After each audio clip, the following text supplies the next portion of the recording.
BR Nouvelle Série, BR Productions, présente. BR Nouvelle Série, chapitre 1, Bulk Hulk.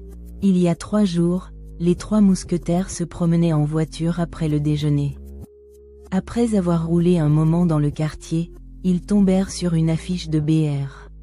Ce qui a écrire, lancement commercial de BR, et la promotion des baffles BR dans l'événement musical. Les 3 mousquetaires notèrent le lieu et la date et décidèrent de s'y rendre le jour de l'événement musical de BR Enterprise. Et le jour arrivera. Bulk Requiem se réveilla dans un hôtel voisin de la salle de concert où il devait se produire. La semaine a été épuisante pour lui. Il y a 7 jours. Il était dans les environs pour prendre des photos avec des amis et des fans, et pour signer des autographes dans la salle d'hôte. De nombreuses personnes lui apportaient des objets à faire signer. On estimait à au moins 1000 le nombre d'invités, mais il y en a eu davantage, et il a finalement rencontré environ 1200 personnes dans la journée. Il n'a pas eu assez de temps pour répéter la danse, le mix instrumental et les raps. Et le jour est arrivé. Il doit se produire à nouveau devant des milliers de personnes. Après une semaine de travail de nuit, son dernier rendez-vous était le spectacle. BR Début Commercial Undertaking Show. Le spectacle commencera à 16h et durera tard dans la nuit. BR Début Commercial Undertaking, un événement musical axé sur le business, proposait la vente de baffles BR s'il parvient à obtenir la signature de plus de 1000 personnes. Le spectacle sera mémorable.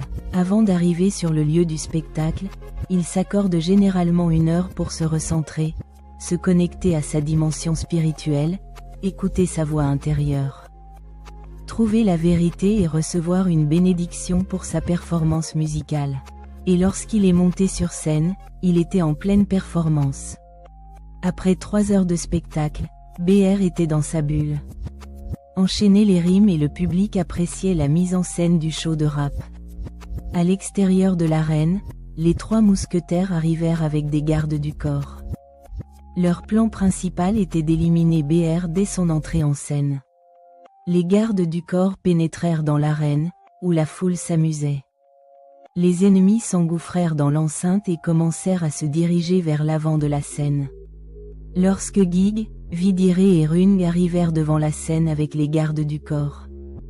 Ils montèrent sur scène, pointèrent leurs armes sur les danseurs, sortirent leurs armes et commencèrent à tirer, tirant des coups de feu en l'air. BR entendit les cris et les hurlements de peur des fans, accompagnés des coups de feu des AK-47 et des Mac 11. Il se rafraîchissait aux toilettes. Il ouvrit la porte pour voir ce qui se passait, et vit 3 gardes du corps armés dans le couloir. Il se précipita pour prendre sa veste et son équipement, et sortit en courant. Les gardes du corps se lancèrent à sa poursuite, tirant sur lui. BR esquiva les balles en se baissant, jusqu'à ce qu'il parvienne à se mettre à couvert. Après 4 minutes de spectacle, il est sorti par la porte de derrière. Les fans couraient dehors pour quitter la salle. Certains pensaient que BR avait les moyens de monter un thriller hollywoodien avec plus de 16 hommes tirant des coups de feu en l'air à répétition pendant 10 minutes. BR de l'autre côté de la scène, a sauté par-dessus le muret et s'est mis à courir sur la route derrière l'aréna. La rue était plongée dans l'obscurité et il courait depuis 50 minutes. Il aperçut au loin les voitures des 3 mousquetaires et les gardes qui s'approchaient. Il se réfugia dans un forêt dense et courut jusqu'à la rivière qui le bordait. Arrivé à destination, il s'arrêta pour se reposer, à bout de souffle. Il se sentait désespéré. Il appela le professeur Walterson pour qu'il vienne le secourir, mais celui-ci était absent du laboratoire. BR ne pouvait que laisser un message. Le professeur répondrait dès qu'il le recevrait. D'autres gyrophares, ceux des gardes, et de gros fourgons se dirigeaient vers la rivière pour inspecter les lieux. BR sauta dans la rivière pour traverser le forêt. Une fois de l'autre côté, il courut jusqu'à un arbre où il put grimper et se réfugier. Les gardes et les mousquetaires atteignirent la rivière, chacun muni d'une puissante lampe torche, cherchant lentement BR. Rung ordonna à plusieurs gardes de traverser la rivière et de partir à la recherche de BR. Les gardes s'enfoncèrent dans la brousse obscure et aperçurent BR caché dans un arbre. 8 heures plus tard, avant l'aube, BR était toujours perché dans l'arbre et s'endormit jusqu'à l'après-midi. La chaleur et la luminosité du jour ne lui étaient pas favorables. Après quelques minutes, il s'effondra et commença à avoir des hallucinations. Il se réveilla des heures plus tard, naviguant sur le fleuve Congo à bord des bateaux du professeur Walterson, où il partageait un laboratoire avec le scientifique qui transformait Hulk. Le projet expérimental du laboratoire sur les radiations gamma, capable de transformer les humains en êtres mutants, avait déjà transformé Hulk. Lorsqu'il fut exposé à une forte dose de radiation gamma, cette exposition déclencha un changement radical dans son corps, lui conférant ses capacités surhumaines. Après avoir navigué sur le fleuve Congo, le trio arriva au laboratoire et entra dans la salle de réunion du scientifique. Le professeur Walterson possédait un laboratoire au bord du fleuve. Abs et Requiem prendra une tour dans la laboratoire et se familiarisèrent avec le machine, tandis que le professeur Walterson préparait le dispositif gamma pour que Requiem puisse y entrer. Dès qu'il fut prêt, il appela Abs et Requiem pour le leur présenter. Arrivé devant la machine, le professeur Walterson déclara : « Messieurs, je veux vous présenter cette formidable machine gamma. C'est elle qui a exposé Bruce Banner aux radiations gamma. La dose massive de radiation a provoqué la mutation dans son corps, altérant son ADN et lui conférant les pouvoirs incroyables et la double personnalité de Hulk. Et cette machine que nous avons sous les yeux, c'est celle dans laquelle Requiem va entrer précisément pour cette raison. » Bulk Requiem déclare : « Il n'y a aucune chance que j'y entre. Je ne suis pas Hulk. Je ne peux pas obtenir ces pouvoirs surhumains. » Le professeur Walterson rétorque : « Peut-être parce que vous ignorez tous des effets des rayons gamma. Voyez-vous, une étude scientifique confirme que les radiations gamma agissent en fonction de la programmation de l'utilisateur. La programmation de Hulk dans le système n'est pas la même que la vôtre. La structure émotionnelle d'un être humain, exposé aux radiations gamma, provoque la transformation de Banner en Hulk. Dès qu'il est enragé ou que son rythme cardiaque dépasse les 200 battements par minute, sa colère extrême le conduit à cette transformation. Votre système BR est programmé pour des émotions liées au chant. Il est spécialement conçu pour Requiem. Lorsqu'il exprime ses émotions par le chant, le son de sa voix le transforme en mutant. Cependant, les rayons gamma peuvent produire tous les effets souhaités. Cela peut créer des abominations ou des membres fondateurs des Avengers.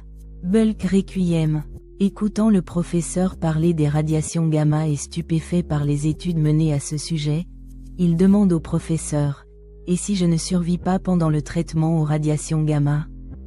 Abs dit : « Mec, t'as toujours peur. J'arrive pas à croire qu'on t'ait retrouvé vivant quand tu as actionné le bouton d'urgence à ta position. J'aurais jamais cru que tu t'en sortirais. » Requiem lui dit de se taire. Mais Abs avait envie de continuer à parler. Il dit : « Je suis sûr que si tu connaissais mieux ton passé, tu aurais géré la situation plus sagement.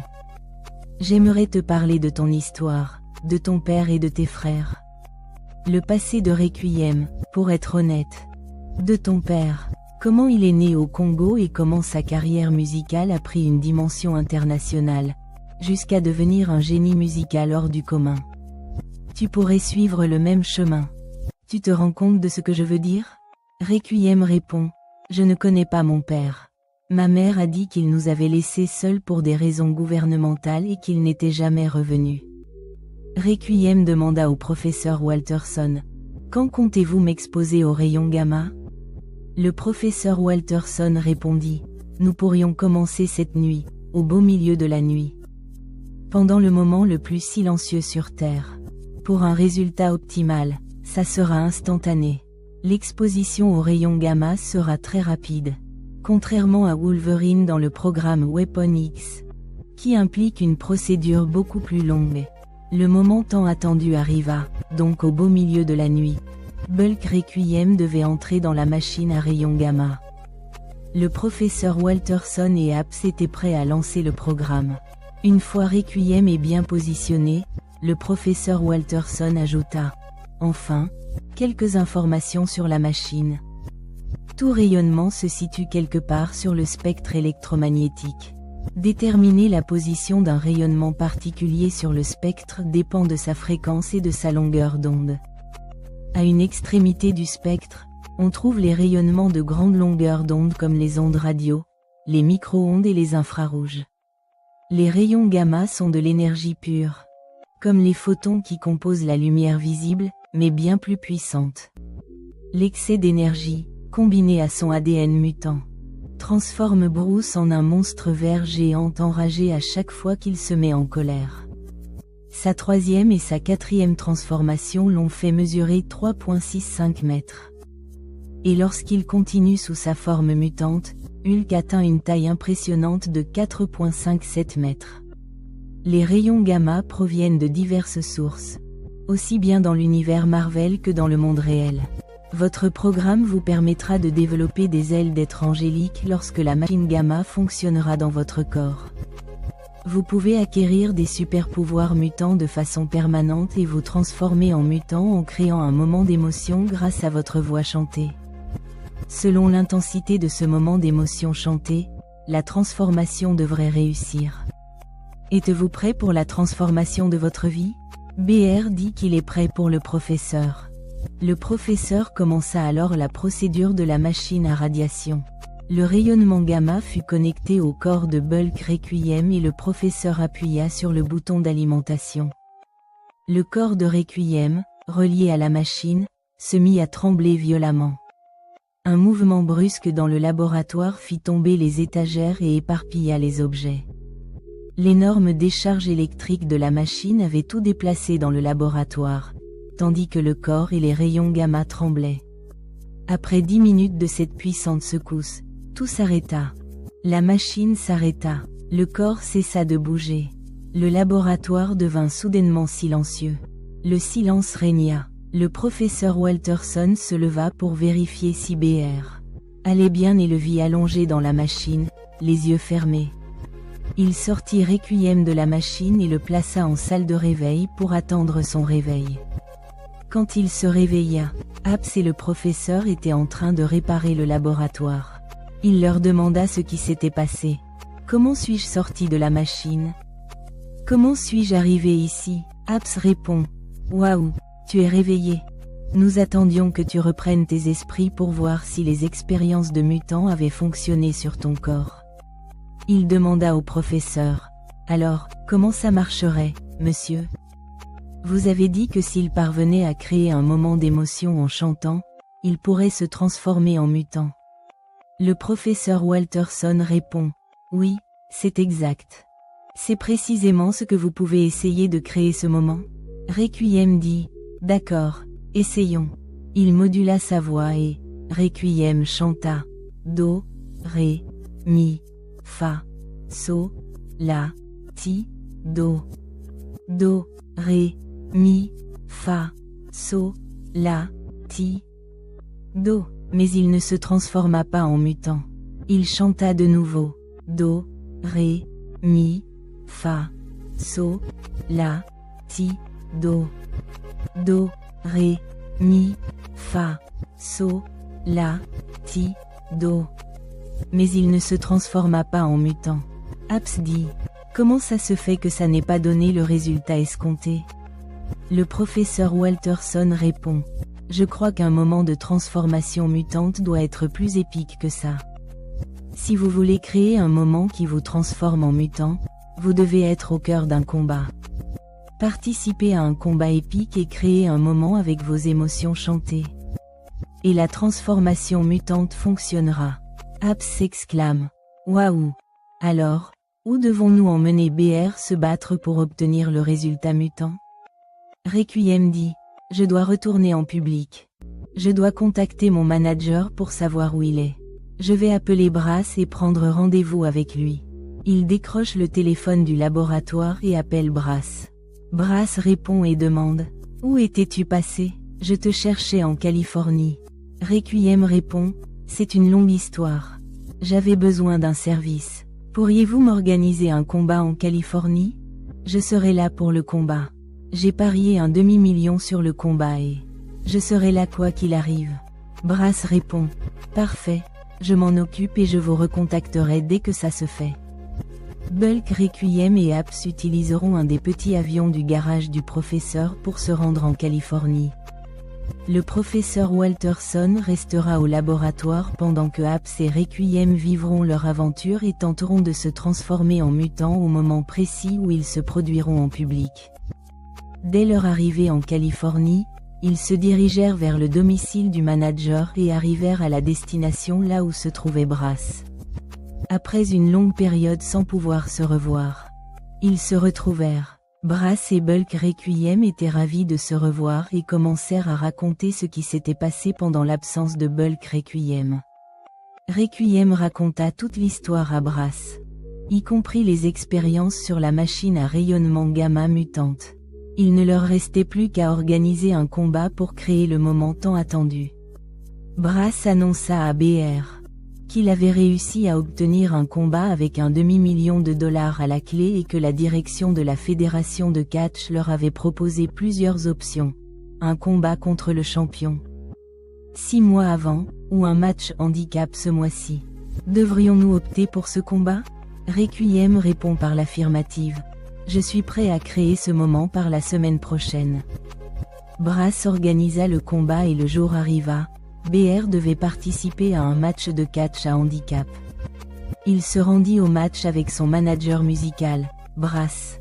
Il disputerait un match de catch à handicap et son père, un Amérindien, ferait équipe avec lui contre Bulk Requiem, le nouveau venu dans le monde du catch et propriétaire du label Requiem Records. Avant le début du match, Requiem demande au commentateur de lui passer le micro. Il commence à parler à son adversaire. Les deux catcheurs qui le défient, excédés par ses provocations, l'attaquent avec une chaise. Le catcheur Plo, lui aussi catcheur, s'empare d'un bâton pour frapper BR à terre. Il le plaque au sol et le roue de coups de chaise et de bâton. Requiem parvient à s'échapper du ring, emporte le micro et demande à Brass, son manager, de lancer le morceau qu'il va interpréter. Brass branche l'appareil aux enceintes et monte le volume au maximum pour que l'instrument résonne fort pendant que Requiem chante quelques couplets. Requiem s'adresse ensuite aux spectateurs. Je sais que vous ne vous attendiez pas à ce genre de spectacle dans un match de catch, mais ça ne va pas durer. Il remonte sur le ring pour interpréter son verset. Et il dit, verse.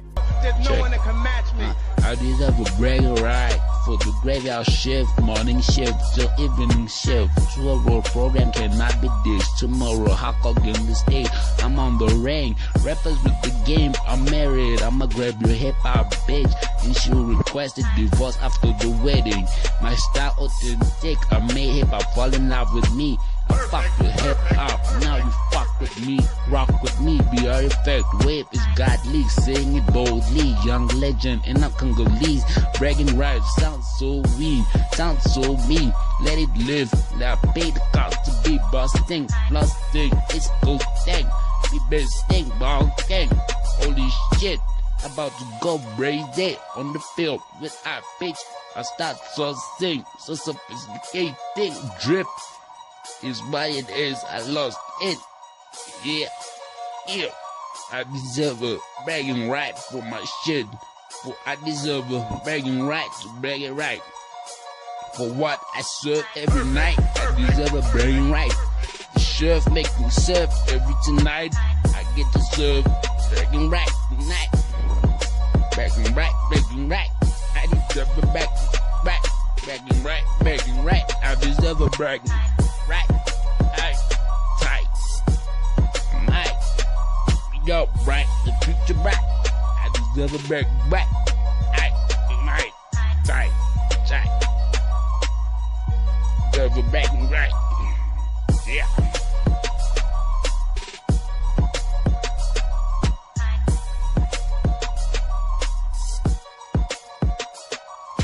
Perfect.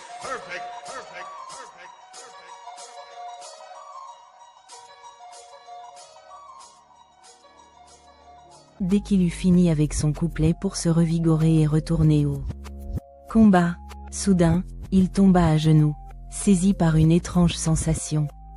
Il se mit à respirer bruyamment, fixant ses deux adversaires avec une rage folle.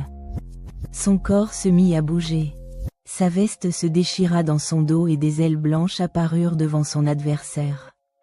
La foule, stupéfaite par cette scène bouleversante, la plupart des spectateurs quittèrent l'arène en courant. Jamais ils n'auraient imaginé voir un homme se transformer en surhomme sous leurs yeux. C'était incroyable. Le lendemain matin à 5 heures, les infos télévisées annonçaient les incroyables événements de la nuit précédente dans l'arène de catch. Les trois mousquetaires étaient toujours en Californie pour de nouvelles missions. L'un d'eux voyant les infos, reconnut Bulk Requiem à la télévision. Geek demanda à Vidire, « N'est-ce pas la dernière fois qu'on a essayé de se débarrasser de Bulk Requiem?